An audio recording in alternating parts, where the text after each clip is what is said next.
இந்த மாதிரி எதிர்பாராத நிகழ்வுகள் மூலிமா ஏற்படக்கூடிய இழப்புல இருந்து நம்மளை காப்பாத்துறதுக்காக இருக்கக்கூடிய ஒரு முக்கியமான டூல் தான் பிசினஸ் இன்சூரன்ஸ். இந்த இன்சூரன்ஸ்ல பிசினஸ் சம்பந்தமா 7 முக்கியமான இன்சூரன்ஸ் இருக்கு. கீ பர்சன் அப்படின்றவர் தான் நம்ம ஆர்கனைசேஷன்ல ரொம்ப முக்கியமான ஒரு நபர். அவர் இறந்து போயிட்டாருன்னா திருப்பியும் இன்னொருத்தரை கொண்டு வந்து ரீப்ளேஸ் பண்றதுக்குள்ள நம்ம ஒரு பெரிய இழப்பை சந்திக்க வேண்டியிருக்கும்.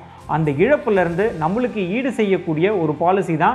ஏதோ ஒரு பெரிய வெள்ளம், புயல் இல்லை தீ விபத்து ஏற்பட்டுடுது, இதனால ஒரு 1-2 மாதம் உங்களோட பிஸ்னஸ் அப்படின்றது ஆப்ரேட் பண்ண முடியல, வாடகை கொடுக்கணும், சம்பளம் கொடுக்கணும், இந்த மாதிரியான எக்ஸ்பென்சஸ் எல்லாத்தையும் நீங்கள் வந்து கட்டாயம் பே பண்ணி தான் ஆகணும். இந்த எக்ஸ்பென்சஸை இன்சூரன்ஸ் கம்பெனி பார்த்துக்கும். அது பேர் தான்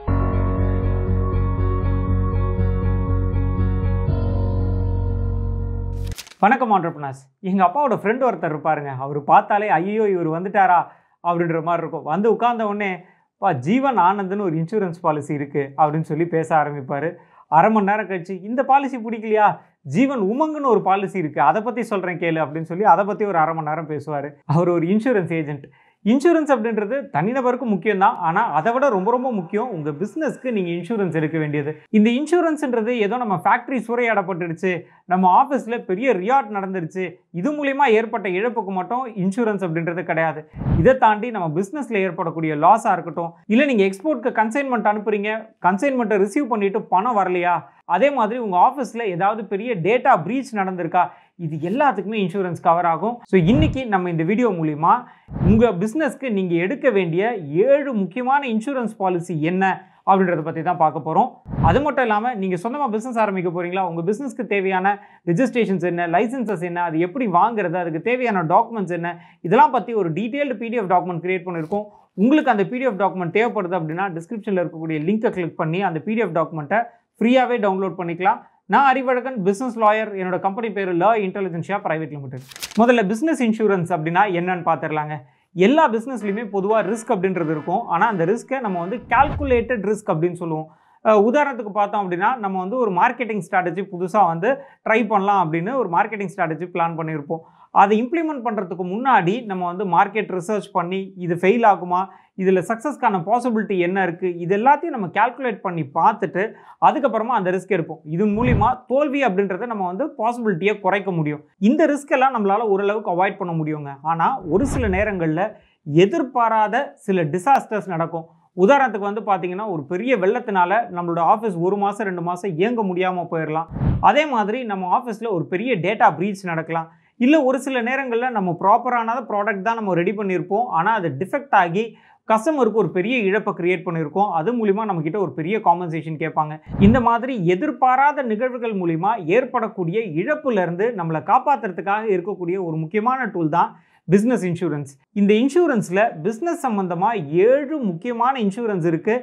அந்த பாலிசிஸ் என்ன அப்படின்னு ஒன்று பார்ப்போம். அண்ட் இந்த வீடியோ முழுசாக பாருங்கள். இந்த முழுசாக பார்த்ததுக்கப்புறமா உங்களோட பிஸ்னஸ்க்கு இந்த நான் சொல்லியிருக்கக்கூடிய 7 இன்சூரன்ஸில் எந்த இன்சூரன்ஸ் நீங்கள் முதல்ல எடுக்க போகிறீங்க அப்படின்றத கமெண்ட் பண்ணுங்கள்.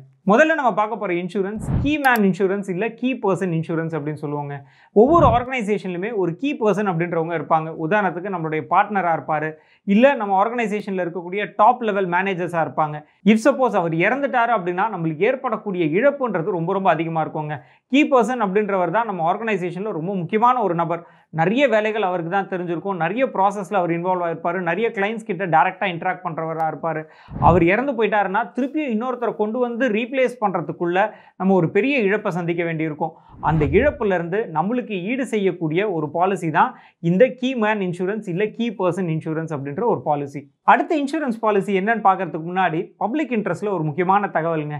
உங்களை ஒரு இன்சூரன்ஸ் ஏஜென்ட் பார்க்க வராரு அப்படின்னா அந்த பாலிசியில் இருக்கக்கூடிய நல்ல விஷயங்கள் மட்டும்தான் சொல்லுவார். ஆனால் அதுக்கப்புறம் உங்ககிட்ட பக்கமாக ஒரு அப்ளிகேஷன் ஃபார்ம் கொடுத்து கையெழுத்து வாங்குவார். அந்த அப்ளிகேஷன் ஃபார்மை டீட்டெயில்டாக படித்து பார்த்தீங்கன்னா இந்த இன்சூரன்ஸில் எது கவர் ஆகும் கவர் ஆகாது அத்தனை விஷயங்களும் தெரிஞ்சுப்பீங்க. எந்த இன்சூரன்ஸ் பாலிசியும் எடுக்கிறதுக்கு முன்னாடி டாக்குமெண்ட்டை ப்ராப்பராக படித்து பார்த்துட்டு அதுக்கப்புறம் எடுங்க. அடுத்து ரெண்டாவது இன்சூரன்ஸ் பாலிசி ப்ராடக்ட் லயபிலிட்டி இன்சூரன்ஸுங்க. இது மேனுஃபேக்சரர்ஸ்க்கு ரொம்பவே யூஸ்ஃபுல்லாக இருக்கும். நீங்கள் ஒரு ப்ராடக்ட் உற்பத்தி பண்ணுறீங்க, உங்கள் ப்ராடக்ட் எல்லாம் தரமாக தான் இருக்குது, ஆனால் ஏதோ ஒரு ப்ராடக்ட் மட்டும் டிஃபெக்டிவாக இருக்குது, அதை பயன்படுத்துகிற கஸ்டமருக்கு ஏதோ ஒரு பெரிய ஆபத்து விளைஞ்சிருது, அதுக்காக அவர் உங்கள் மேலே கேஸ் ஃபைல் பண்ணி ஒரு காம்பன்சேஷன் கேட்குறாரு அப்படின்ற பட்சத்தில் உங்களுக்கு கோர்ட்டில் ஆகக்கூடிய செலவு, இந்த காம்பன்சேஷன் அத்தனை பணத்தையுமே இந்த இன்சூரன்ஸ் கம்பெனி பார்த்துக்கும். இதோட பேர் ப்ராடக்ட் லயபிலிட்டி இன்சூரன்ஸ். அடுத்து மூணாவது இன்சூரன்ஸ் பாலிசி ப்ரொஃபஷனல் லயபிலிட்டி இன்சூரன்ஸுங்க. நீங்கள் ஒரு டாக்டராக இருக்கீங்க, இல்லை ஒரு அட்வொகேட்டாக இருக்கீங்க, சார்ட் அக்கௌண்டண்ட்டாக இருக்கீங்க, இல்லை ஏதோ ஒரு சர்வீஸ் ப்ரொவைடராக இருக்கீங்க. நீங்கள் ப்ரொவைட் பண்ணக்கூடிய சர்வீஸில் ஏதாவது டிஃபெக்ட் இருக்குது, அது மூலிமா கஸ்டமர்ஸ்க்கு ஏதோ பெரிய இழப்பு ஏற்பட்டுடுது அப்படின்னா அதுக்கு இந்த ப்ரொஃபஷனல் லயபிலிட்டி இன்சூரன்ஸ் அப்படின்றது உங்களுக்கு காம்பன்சேட் பண்ணும். அண்ட் இன்னொரு விஷயங்க, நம்ம கண்டென்ட் அத்தனையுமே இதுக்கப்புறம் ஸ்பாட்டிஃபைலையும் லிஸ்ட் ஆகிட்டு இருக்கு. நீங்கள் இதுக்கப்புறம் ஆன் த கோல ஸ்பாட்டிஃபைல நம்மளோட கண்டென்ட் அத்தனையும் கேட்டு உங்களோட பிஸ்னஸை அடுத்தடுத்த நிலைக்கு வளர்க்க முடியும். ஸ்பாட்டிஃபையோட லிங்க் டிஸ்கிரிப்ஷனில் இருக்குது, மறக்காமல் ஃபாலோ பண்ணிடுங்க. நாலாவது வகையான இன்சூரன்ஸ் பிஸ்னஸ் இன்டரப்ஷன் இன்சூரன்ஸ். நீங்கள் பிஸ்னஸ் பண்ணக்கூடிய பகுதியில் ஏதோ ஒரு பெரிய வெள்ளம், புயல், இல்லை தீ விபத்து ஏற்பட்டுடுது. இதனால ஒரு 1-2 மாதம் உங்களோட பிஸ்னஸ் அப்படின்றது ஆப்ரேட் பண்ண முடியல. ஆப்ரேட் பண்ணல அப்படின்னும் போது உங்களுக்கு வருவாய் வராது, ஆனால் ஆன்கோயிங் எக்ஸ்பென்சஸ் மட்டும் கட்டாயம் இருக்கும். அதாவது வாடகை கொடுக்கணும், சம்பளம் கொடுக்கணும், இந்த மாதிரியான எக்ஸ்பென்சஸ் எல்லாத்தையும் நீங்கள் கட்டாயம் பே பண்ணி தான் ஆகணும். இந்த எக்ஸ்பென்சஸை இன்சூரன்ஸ் கம்பெனி பார்த்துக்கும். அது பேர் தான் பிஸ்னஸ் இன்டரப்ஷன் இன்சூரன்ஸ். அடுத்து 5வது டேட்டா பிரீச் இன்சூரன்ஸுங்க. இதை சைபர் இன்சூரன்ஸ் அப்படின்னு சொல்லுவோம். ஒவ்வொரு ஆர்கனைசேஷன்லையுமே டேட்டா அப்படின்றது ரொம்ப ரொம்ப முக்கியம். அந்த டேட்டாவை ஏதாவது ஒரு சைபர் அட்டாக் மூலியமாவோ இல்லை ஹேக்கிங் மூலியமாவோ திருடிடுறாங்க அப்படின்ற பட்சத்தில் உங்கள் ஆர்கனைசேஷனுக்கு ஒரு பெரிய இழப்பு ஏற்படும் இல்லையா? அந்த இழப்பை இந்த டேட்டா பிரீச் இன்சூரன்ஸ் அப்படின்றது உங்களுக்கு கவர் பண்ணி கொடுக்கும். அடுத்து 6வது எக்ஸ்போர்ட்டர்ஸ்க்கு தேவையான ஒரு 2 இன்சூரன்ஸ் பாலிசி பார்த்துடலாங்க. முதல்ல மெரைன் கார்கோ இன்சூரன்ஸ் அப்படின்னு. நீங்கள் கடல் வழியாக ஒரு நாட்டிலேருந்து இன்னொரு நாட்டுக்கு ப்ராடக்ட்ஸை எக்ஸ்போர்ட் பண்ணுறீங்க. அந்த டிரான்சிட்டில் இருக்கக்கூடிய ரிஸ்க், அதாவது ஏதாவது ஒரு புயல்னால உங்களுடைய ப்ராடக்ட்ஸ் டேமேஜ் ஆகுது, இல்லை கடலில் கப்பல் மூழ்கிடுது, இந்த மாதிரி ஏதோ ஒரு ரீசன்னால உங்களோட ப்ராடக்ட்ஸ் டேமேஜ் ஆகுது அப்படின்னா அந்த ரிஸ்க்கை இந்த மெரைன் கார்கோ இன்சூரன்ஸ் கவர் பண்ணிக்கும். இன்னொன்று எக்ஸ்போர்ட் கிரெடிட் இன்சூரன்ஸ் அப்படின்னு இருக்குங்க. இது என்னன்னா, நீங்கள் கார்கோ எல்லாமே அமுச்சு வச்சிடுறீங்க, அவர் அங்கே ரிசீவ் பண்ணிட்டாரு. பட் ரிசீவ் பண்ணதுக்கு அப்புறமா அங்கே இருக்கக்கூடிய பையர் ஏதோ ஒரு காரணத்தினால அவருடைய கம்பெனி பேங்க்ரப்ட் ஆகிடுது, இல்லை வேற ஏதோ ஒரு ரீசன்னால அவரால் பணம் செலுத்த முடியல அப்படின்னா இந்த இன்சூரன்ஸ் பாலிசி உங்களுக்கான இழப்பை ஈடு செய்யும்.